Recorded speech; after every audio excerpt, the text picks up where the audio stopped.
साथियों, मैं सोमनाथ मंडल अपने चैनल क्विक एजुकेशन हब में आपका पुनः स्वागत करता हूं। आज आपको जो निष्ठा का 3.0 में एक नया कोर्स लॉन्च हुआ है, उसके दो गतिविधि हैं, गतिविधि 1 और गतिविधि 4। उन दोनों गतिविधियों का आंसर मैं कराने जा रहा हूं। तो यदि आप मेरे चैनल पर नए हैं तो चैनल को प्लीज़ सब्सक्राइब करें और बगल के बेल आइकन को भी क्लिक करें, जिससे मेरी हर नई वीडियो का नोटिफिकेशन आपको तुरंत मिलते रहे। इसमें जो कोर्स है, बच्चे की सीखने की प्रक्रिया को समझना, बच्चे कैसे सीखते हैं, तो इसके पहली और चौथी गतिविधि आज मैं आंसर कराने जा रहा हूँ। तो यदि आप इस कोर्स में अभी तक ज्वाइन नहीं किए हैं तो अवश्य ज्वाइन कर लें। आप दीक्षा में सर्च करें और उसमें लिखें जेएच बच्चों को सीखने की प्रक्रिया को समझना और बच्चे कैसे सीखते हैं। इस पर क्लिक करने से आपके पास इस तरह का कोर्स मॉड्यूल आ जाएगा। उसमें आप कोर्स में नामांकन करें।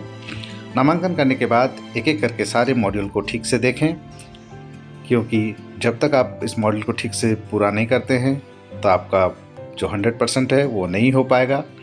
और उसके बाद आप लास्ट एक्टिविटी जो मूल्यांकन प्रश्न है उसे भी करें, लेकिन इसमें सिर्फ 3 ही अटैम्प्ट रहते हैं, इसलिए बहुत सावधानी से इसे करें, क्योंकि तीसरी बार का अटैम्प्ट होने के बाद आपको अगर कम से कम 14 नंबर नहीं मिलते हैं तो आपको सर्टिफिकेट जो है वो नहीं प्राप्त होते हैं। तो इसलिए आप समय से इस पर नामांकन भी करें और 3 अटैम्प्ट में कम से कम 14 प्रश्न सही बनाने का प्रयास करें। तो इसके लिए टाले नहीं, यथाशीघ्र हो अपना इस कोर्स में ज्वाइन करें। तो चलते हैं आज के गतिविधि 4 और पहली गतिविधि पर, जिसके मैं सभी प्रश्नों का उत्तर बनाने का प्रयास किया हूँ। आप इसे देखें और अपने कोर्स को यथासंभव शीघ्र पूर्ण करें। तो चलें आज के इस गतिविधि पर। ये देखते हैं कि इस गतिविधि में किस प्रकार का प्रश्न है, जिसमें यस और नो का आंसर देना है हमें। कक्षा में बच्चों के सर्वांगीण विकास के लिए किसे बढ़ावा दें और किसे नहीं, इसे हाँ या ना के द्वारा वर्गीकृत करें। तो बढ़ते हैं पहले प्रश्न की ओर।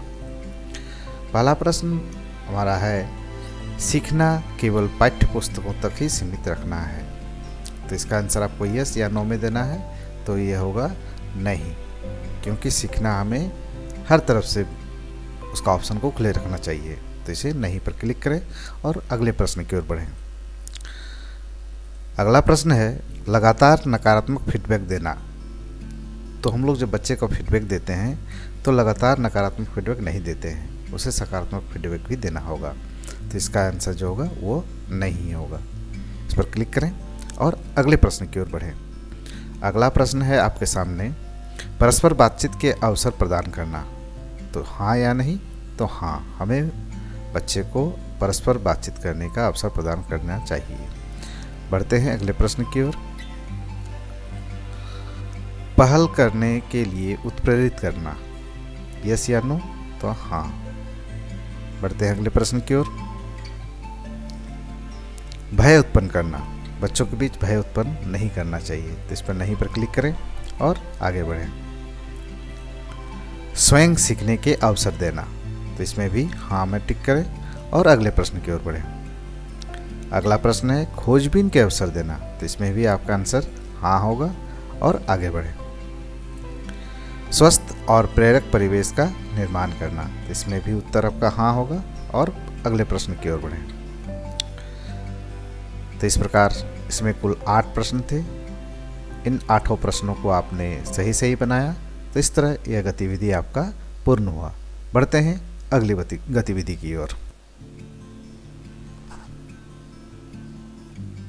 अगली गतिविधि जो है, जिसमें अपनी समझ की जांच करें, उसमें पहला प्रश्न है, जब कार्य बच्चों की पसंद और रुचि का होता है तो बच्चे बेहतर तरीके से सीखते हैं। तो इसका जवाब जो होगा हाँ। हाँ पर टिक करें और अगले प्रश्न की ओर बढ़ें। अगला प्रश्न है, समूहीकरण प्राथमिकता का अर्थ है शिक्षक के निर्देशानुसार बच्चों को समूह में शामिल होना पड़ेगा, यस या नो। तो इसमें नहीं होगा। इसमें टिक करें और अगले प्रश्न की ओर बढ़ें। अगला प्रश्न है, किसी समस्या या विचार को नई तरीके से संबोधित करने का तरीका ही सृजनात्मक बुद्धिमत्ता है। तो ये जो आंसर होगा वो हाँ होगा, इस पर टिक करें और आगे बढ़ें। अगला प्रश्न है, पहले से मौजूद रुचि दृढ़ता चाव को दर्शाती है कि संभावित रुचि वह है जिसे पाने की बच्चे कोशिश करते हैं। तो इसमें ये आंसर जो होगा वो होगा हाँ, इस पर टिक करें और अगले प्रश्न की ओर बढ़ें। अगला प्रश्न है, व्यावहारिक बुद्धिमत्ता का अर्थ है समस्या का समाधान बच्चे के लिए उस समय के महत्व के आधार पर करना। तो इसका अर्थ होगा हाँ, इस पर क्लिक करें और आगे बढ़ें। इस तरह इसमें अपने कुल 5 प्रश्न थे, 5 को बना लिए। यह गतिविधि भी पूर्ण हुआ। तो इस तरह ये दोनों गतिविधि को इसमें सफलतापूर्वक पूर्ण कर लिया गया। वीडियो देखने के लिए आपका बहुत बहुत धन्यवाद।